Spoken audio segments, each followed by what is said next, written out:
nous a fait ressortir plusieurs critères à pouvoir analyser les fournisseurs et ne garder que les fournisseurs qui ont une bonne réputation, c'est-à-dire les fournisseurs qui sont fiables. Alors, on va donc commencer avec les 3 premiers critères. Ok. Alors, le premier critère, c'est le trait d'assurance. Ok. Le premier critère, c'est le trait d'assurance. Vous devrez donc vérifier, voir si ce fournisseur ou cette entreprise vous garantit le trait d'assurance. Ok. Le trait d'assurance ou l'assurance commerciale te protège, toi le client. Ok. Te protège, toi le client.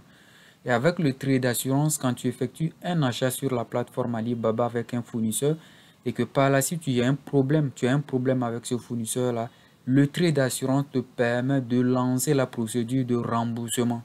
Ok? Alors vérifiez toujours, voir si vous bénéficiez de cette protection-là qui est le trait d'assurance ou l'assurance commerciale. C'est très important. On a le deuxième critère, ok, qui est verified. Alors, le fournisseur doit être vérifié. Okay? Alors, la vérification, c'est simple. Alibaba vérifie donc la fiabilité de chaque fournisseur sur sa plateforme. Alors, si vous tombez sur des fournisseurs qui ne sont pas vérifiés par Alibaba, les amis, mettez-les dans le poubelle et passez à un autre fournisseur. Okay? Le fournisseur doit être vérifié. Okay. Le critère numéro 3, alors minimum 2 ans d'expérience. Ici, on parle de l'ancienneté de l'entreprise ou l'ancienneté du fournisseur.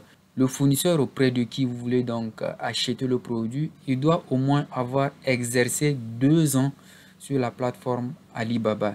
L'ancienneté de ce fournisseur doit être minimum 2 ans. Voilà ici, vérifier l'ancienneté du fournisseur. Ok. Le 4e critère, c'est de vérifier le nombre de diamants, c'est-à-dire le nombre des étoiles. Et le nombre des étoiles minimum doit être 4,5 étoiles sur 5 étoiles. Ok, 4,5 étoiles sur 5 étoiles. Alors, pour vos débuts, évitez les fournisseurs qui sont en dessous de 4. C'est très risqué. C'est très risqué. Ok. Alors, les étoiles sont notées par les clients qui ont eu à acheter précédemment auprès de cette entreprise ou auprès de ce fournisseur-là. Alors, si vous avez moins d'étoiles, il faut savoir qu'il y a plusieurs clients qui n'ont pas apprécié le service de cette entreprise-là ou de ce fournisseur-là, raison pour laquelle vous avez moins d'étoiles. Alors, quand vous avez plus d'étoiles, c'est-à-dire vous avez des étoiles 4,5 sur 5, ce qui veut dire que les clients qui ont eu à bosser avec cette entreprise ou ce fournisseur précédemment ont vraiment aimé le service de cette entreprise-là ou de ce fournisseur-là. Ok? Alors, les étoiles sont très importantes. Vérifiez le nombre de diamants ou le nombre d'étoiles. Et le minimum doit être 4,5 étoiles. Et ça, c'était notre 4e critère. Alors, les amis, on va donc voir la théorie. Après, on passe à la pratique. Ok?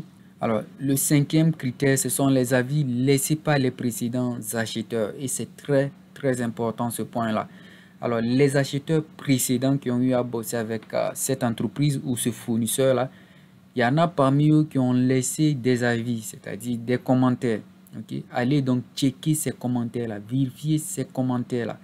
Et je vous conseille de plus vous focaliser sur les commentaires des Américains, des Allemands et d'autres, par exemple l'Amérique et autres. Pourquoi je vous conseille plus l'Amérique et l'Europe?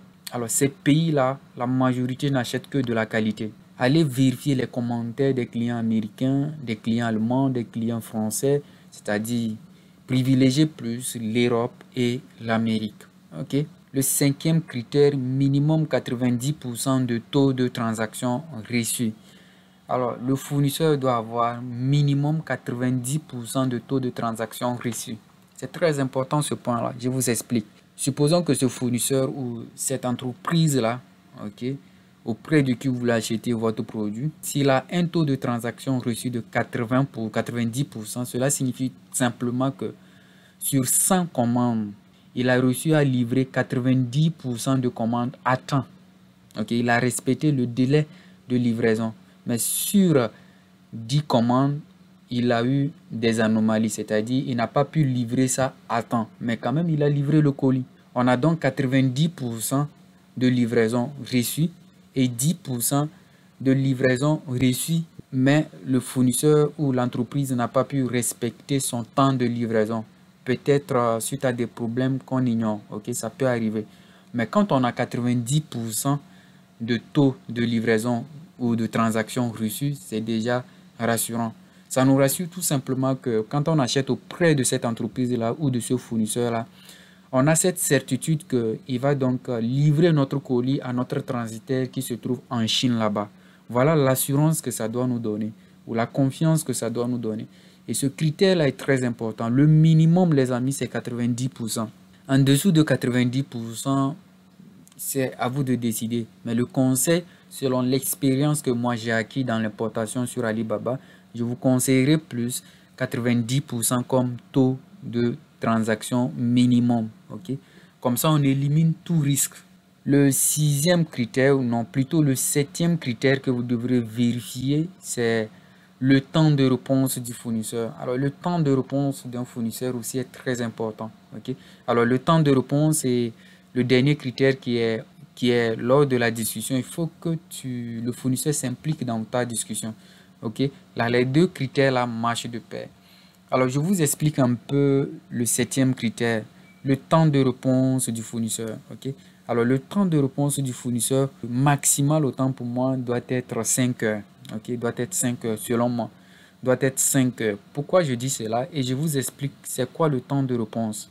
Votre premier message que vous allez écrire à votre fournisseur ou à l'entreprise te dit que il va mettre 4 heures de temps, 5 heures de temps avant de te répondre. C'est-à-dire, durant l'intervalle où tu as écrit ton message à l'entreprise, durant cet intervalle jusqu'à 5 heures, l'entreprise fera tout possible pour répondre à ton message. Ok?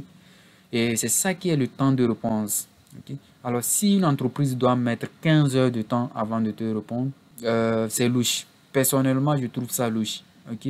Alors, le conseil que je peux vous donner sur ce point-là, le temps de réponse minimal du fournisseur auprès de qui vous voulez acheter votre produit et maximal autant pour moi doit être 5 heures.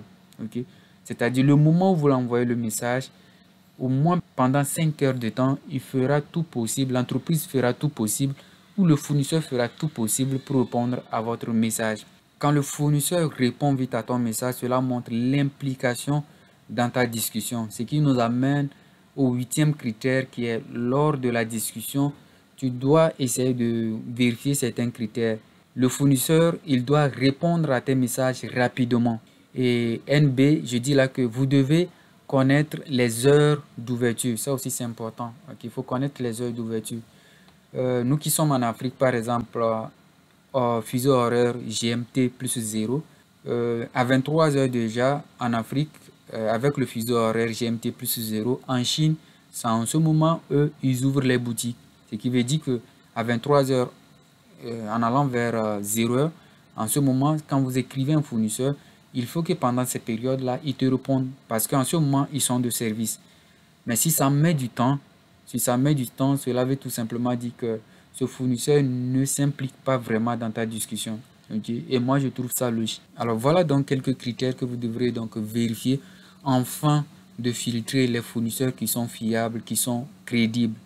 Et enfin aussi d'acheter auprès de ces fournisseurs-là, de privilégier ces fournisseurs-là et effectuer vos achats auprès de ces fournisseurs-là. Alors, on a plusieurs autres critères. Ici, j'en ai gardé que 8 critères. Alors, on va donc passer à la pratique. On va donc aller sur la plateforme alibaba.com et faire ces vérifications-là. Alors, bien avant de passer à la pratique sur la plateforme d'Alibaba, je viens donc d'ajouter deux critères que j'avais omis.